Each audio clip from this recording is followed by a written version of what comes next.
함께 나눌 하나님 말씀은 신약성경 로마서 2장 17절부터 29절까지 말씀입니다. 로마서 2장 17절부터 29절까지 말씀 우리 한 절씩 교독하겠습니다. 유대인이라 불리는 네가 율법을 의지하며 하나님을 자랑하며 율법의 교훈을 받아 하나님의 뜻을 알고 지극히 선한 것을 분간하며 맹인의 길을 인도하는 자요 어둠에 있는 자의 빛이요 율법에 있는 지식과 진리의 모본을 가진 자로서 어리석은 자의 교사요 어린 아이의 선생이라고 스스로 믿으니 그러면 다른 사람을 가르치는 네가 내 자신은 가르치지 아니하느냐 도둑질하지 말라 선포하는 네가 도둑질하느냐 간음하지 말라 말하는 내가 간음하느냐 우상을 가증히 여기는 내가 신전 물건을 도둑질하느냐 율법을 자랑하는 네가 율법을 범함으로 하나님을 욕되게 하느냐 기록된 바와 같이 하나님의 이름이 너희 때문에 이방인 중에서 모독을 받는도다. 네가 율법을 행하면 할례가 유익하나 만일 율법을 범하면 내 할례는 무할례가 되느니라. 그런즉 무할례자가 율법의 규례를 지키면 그 무할례를 할례와 같이 여길 것이 아니냐. 또한 본래 무할례자가 율법을 온전히 지키면 율법 조문과 할례를 가지고 율법을 범하는 너를 정죄하지 아니하겠느냐. 무릇 표면적 유대인이 아니요 표면적 육신의 할례가 아니니라. 다 같이 읽습니다. 오직 이면적 유대인이 유대인이며 할례는 마음에 할지니 영에 있고 율법 조문에 있지 아니한 것이라. 그 칭찬이 사람에게서가 아니요 다만 하나님에게서니라. 아멘. 오늘은 우리 로마서 2장 제목을 이렇게 정해봤어요. 본문에 나오는 말씀인데요. 표면적 유대인 그리고 이면적 유대인. 뭐가 더 좋은 말일까요? 표면적 유대인과 이면적 유대인.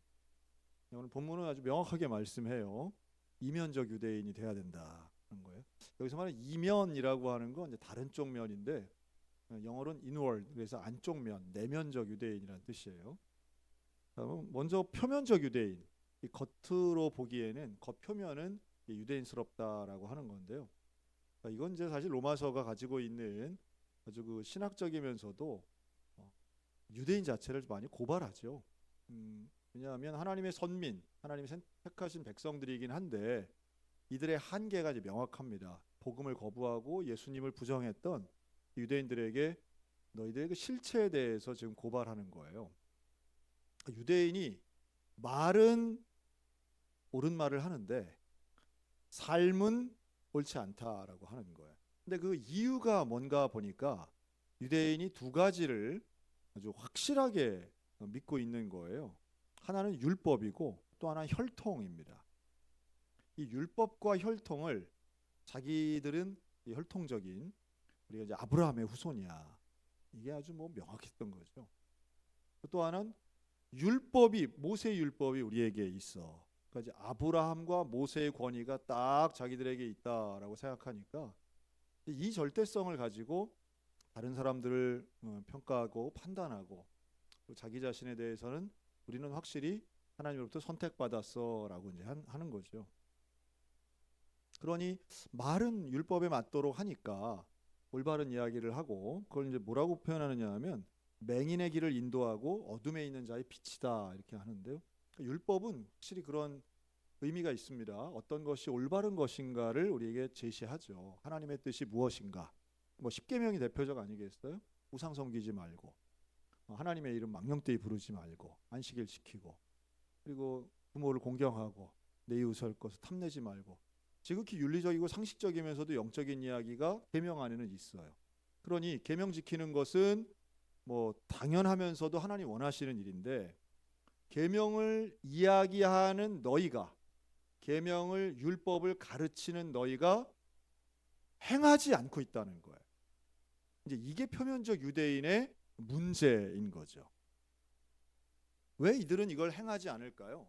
왜 이들은 자기가 말하고 가르치는 것대로 살지 않을까?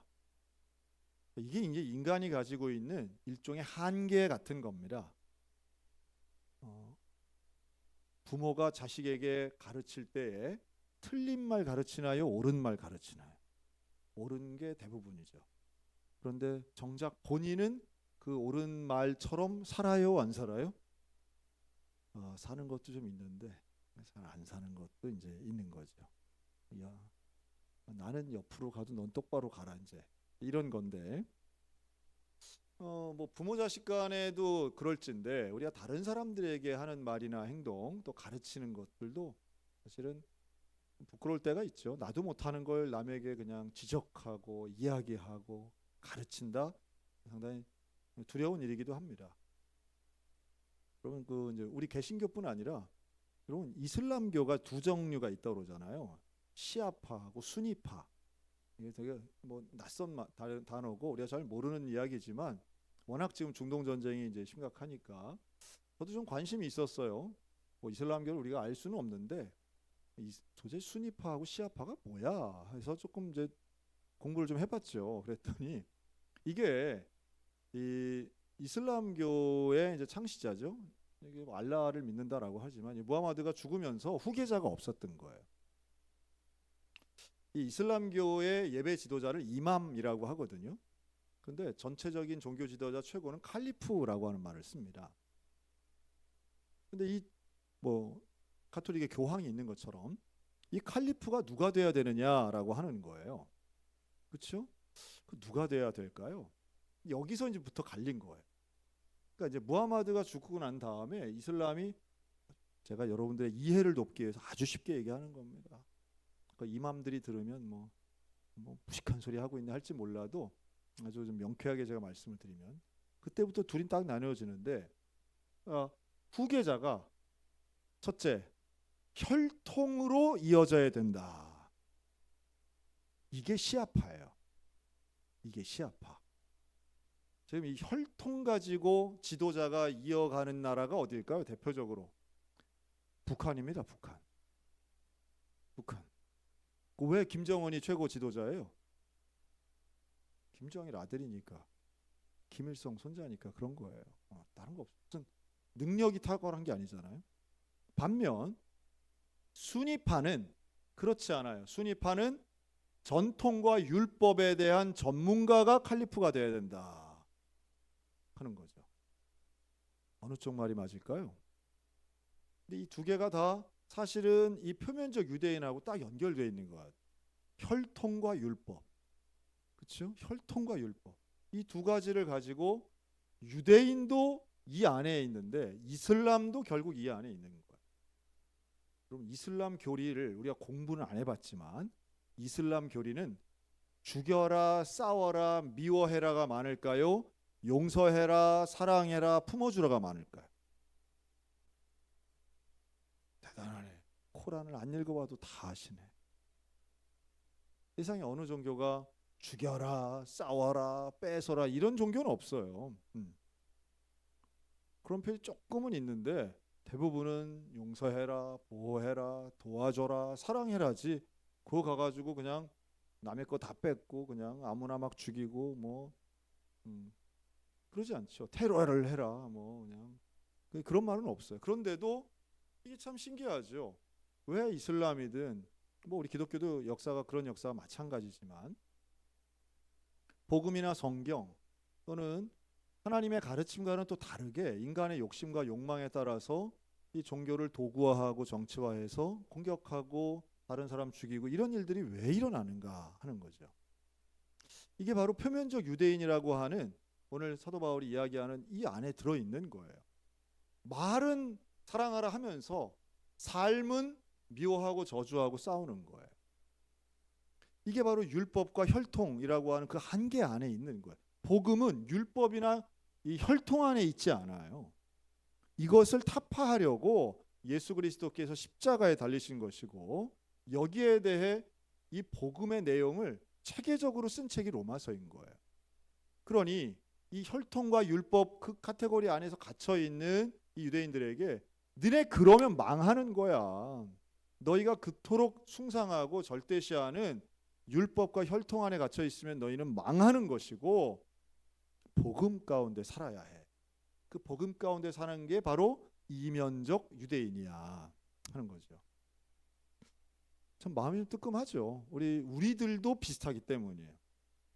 특히 저 같은 목사는 얼마나 그 점잖고 근사해요. 그렇죠? 목사님이 천국 안 가면 누가 가겠어요? 목사님이 구원 안 받으면 누가 구원받겠어요? 목사님이야말로 훌륭하고 정결하고 이렇게 보잖아요. 근데 실제로는 어떨까? 실제로 내 속에서 정말 정결하고 거룩한 게 있는가? 그럼 우리가 늘 저도 물론이고 우리 모두가 그걸 좀 돌아봐야 됩니다. 지금 뭐 지난달이죠. 지난달 우리 한국개신교회에서 1등 뉴스는 누가 뭐라 해도 저 부산에서 제일 큰 교회 중에 하나인 포도원교회 김문은 목사님 욕설 사태였어요. 며칠 전에도 최근에도 저희 춘천시 기독교연합회 회의하면서 그 너무너무 마음 아프더라고요. 그 목사님 얼마나 유명한 분이세요. 아마 우리 소양교회도 와서 부흥하셨을 거예요. 바로 몇 달 전에 춘천시 그 장로회 연합회, 장로교 연합회, 장로회가 아니라 장로교 연합회에 그분 강사로 오셔가지고 다들 은혜 받았대요. 설교 잘하시잖아요. 얼마나 재밌어요. 얼마나 재치가 있어요. 그런데 이분이 하루 이틀도 아니고 수십 년을 교회 안에서 부목사님들에게 전도사님들에게 깡패도 쓰지 않을 욕설을, 정말 범죄자도 쓰지 않을 만한 욕설을 날마다 일상적으로 썼다는 거예요. 그걸 다 녹음해가지고 그게 녹음된 게 지금 공개가 돼서 일파만파예요. 너무 마음 아프죠.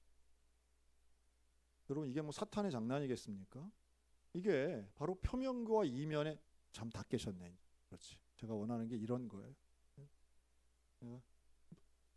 두루뭉술이 얘기하면 졸지만 이름을 얘기하면 되게 목사님께는 죄송한데 다 깨잖아. 그러니까 이런 한국교회 가장 마음 아픈 상황이 벌어진 거예요. 그분이 우리 한국 개신교에서 가장 보수적이라고 하는 고신측 목사님이세요. 참 존경하고 사랑하는 교단인데 고신측 부총회장님이세요. 총회 지금도 다 사임하시고 교회 담임 목사도 사임하셨어요. 교회도 충격에 빠지고 교계도 슬픔에 빠졌어요. 이게 그냥 비난거리인가? 나 자신을 돌아봐야 되는 거죠. 저 사람 나쁜 사람 이렇게 끝나서는 안 될 거예요. 또 사람이 다 그렇지 뭐 이래가면서 죄 없는 자가 돌로 치라 하면서 그냥 두루뭉술이 넘어갈 일도 분명히 아니에요. 우리가 우리 한국 개신교를 향해 정말 마음 아프고 따갑게 지적받을 만한 일들이 무엇이냐 하면 우리는 나는 문제없고 남은 다 잘못했다. 그러니까 어떤 징계나 판단이나 이런 표현들을 너무도 쉽게 하면서도 결국 나 자신을 돌아보는 힘이 없는 거죠. 여러분 저와 여러분 모두에게 나 자신을 늘 돌아볼 수 있는 성찰의 능력과 은혜가 있으시기를 주의 이름으로 축원합니다. 이게 없으면 항상 남 탓하는 거죠. 또 남 저주하는 거죠. 한국 교회의 문제가 뭘까요? 우리는 거룩하고 구원받았는데 교회 밖에는 다 저주받고 다 저지르고 다 문제 있다는 거예요. 하지만 세상은 어떻게 보는가? 교회가 더 문제 있다고 하는 거예요. 그럼 놀랍게도 24절에 뭐라고 말씀하느냐 하면 우리가 율법과 혈통 안에만 갇혀 있으면 24절 하나님의 이름이 너희 때문에 이방인 중에서 모독을 받는도다. 그러니까 이 표면적 유대인의 삶을 살면 껍데기만 그럴듯하고 이 속에 내 내면에 복음의 삶이 없으면 성령의 은혜가 회개의 겸손함이 없으면 하나님이 모독받으신다는 거예요. 여러분 우리가 하나님께 영광을 돌려야지 하나님께 모독을 돌려서는 안 되지 않겠어요? 그런 면에서 우리가 정말 조심하고 나 자신을 돌아보고 나의 죄, 나의 잘못에 대해서 늘 좀 예민해야죠. 남에 대해 예민한 게 아니라 나에 대해서 예민해야 됩니다. 남 판단하는 시간에 나를 평가해야 돼. 이 율법에 대한 율법과 혈통에서 유대인들이 제일 강력한 증거로 삼았던 게 바로 할례거든요. 할례는 구원의 어떤 표식 같은 거였어요. 할례 안 받으면 구원 못 받아. 이제 이런 거거든요. 그리고 할례는 눈에 보이는 거잖아요. 자기 몸에다 하는 거예요. 그러니 할례를 받았다는 것은 내가 하나님의 백성이라고 하는 아주 완벽한 징표 중에 하나라고 생각했던 거죠. 그런데 바울이 뭐라고 하느냐 하면요.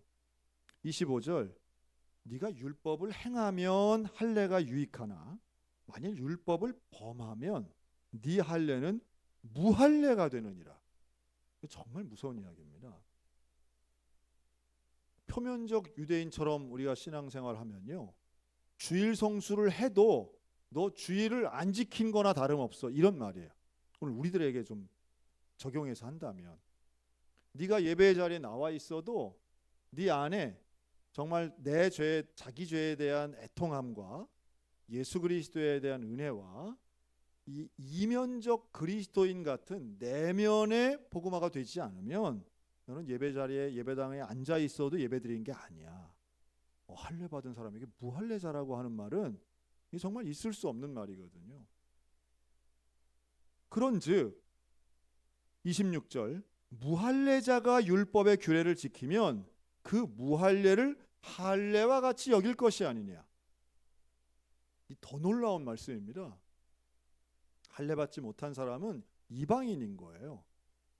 이 유대인 입장에서는 우리 입장에서는 불신자인 거예요. 불신자.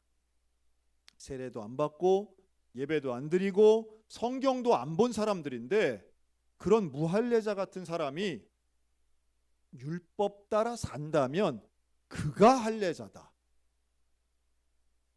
너무 이거 되게 무서운 말씀입니다. 제가 지금 설교단에서 설교를 하고 있는데 네가 이면적 그리스도인, 내면적 그리스도인이 되지 않으면 너는 불신자보다도 못해라는 말씀이에요. 그러니 27절 본래 무할례자가 율법을 온전히 지키면 사실 이런 건 있을 수 없거든요. 할례 받지 않은 사람이 어떻게 율법을 지킬 수가 있겠습니까? 그것도 온전하게. 있을 수 없는 일이라고 유대인들은 그런 일은 있을 수가 없어 라고 생각하지만 바울은 아니야. 그럴 수도 있어. 할례가 별거 아니야 라는 뜻이에요. 할례가 별거 아니야. 반말해서 죄송합니다. 바울을 그냥 그렇다는 거예요. 그런데 무할례자가 율법을 온전히 지키면 27절 율법 조문과 할례를 가지고 율법을 범하는 너를 정죄하지 아니하겠냐. 한 발짝 더 나가는 거예요. 저 무할례자가 율법을 지키는 수준이 아니라 할례 받은 나를 정죄한다는 거예요. 마치 내가 무할례자를 정죄했던 것처럼 저 무할례자가 너를 정죄할 거야 라는 거예요. 우리가 그런 얘기 많이 하잖아요. 교회 안에 있으면 저 지옥불에 떨어질 불신자들. 그런데 지금 이거 거꾸로 말하는 거예요. 너희가 계속해서 그렇게 율법만 지키지도 않고 말로만 하고 삶이 따라가 주지 않으면 불신자가 너를 정죄할 거야. 참 무섭다 하는 생각이 들어요. 여러분 나 자신을 다시 한번 돌아보시기를 권면합니다. 그리고 주님이 정말로 기뻐하실 만한 우리의 마음에 타인을 용서하고 이해하고 받아들이는 온전한 용서의 삶, 십자가의 삶이 우리 가운데 이루어져야만 합니다. 무릇 표면적 유대인이 유대인이 아니요 표면적 육신의 할례가 아니다. 기존에 가지고 있던 체계를 완전히 흩어놓는 거예요. 우리가 아주 상식이라고 나를 확실하게 나를 떠받치고 있는 어떤 구원의 조건으로 생각했던 것을 바울은 여지없이 깨부십니다. 그렇다면 우리 어떻게 해야 될까요? 표면적 그리스도인이 아닌 내면적, 이면적 그리스도인이 되어야 합니다. 보이는 것보다 내면이 훨씬 중요하죠. 우리의 생각, 우리의 삶이 훨씬 더 중요합니다. 우리 주님 앞에 구원받을 만한 하나님의 사람들 되시기를 축복합니다. 그리고 하나님께서 인정하실 만한 하나님의 이름을 모독하는 사람이 아니라 하나님의 이름을 영광되게 하는 성도가 되셨으면 좋겠어요. 그리고 그러한 그리스도인다운 삶을 살 때에 주님이 우리를 통해 영광 받으시고 놀랍게도 마지막 29절 오직 이면적 유대인이 유대인이며 할례는 어디다 해요? 마음에 할지니 영에 있고 율법 조문에 있지 아니한 것이라 그 칭찬이 사람에게서가 아니요 다만 하나님에게서니라. 여러분 영적 할례자가 되어 하나님으로부터 칭찬받으시기를 축원합니다. 영적 할례자가 되어야 됩니다. 하나님 앞에 나의 마음을 드려야 돼요. 하나님이 나의 마음을 다 헤아려 보시고 다 알고 계신다는 사실을 기억하시기 바랍니다. 그렇다면 하나님 앞에 뻔뻔한 사람 되어서는 안 되겠지요.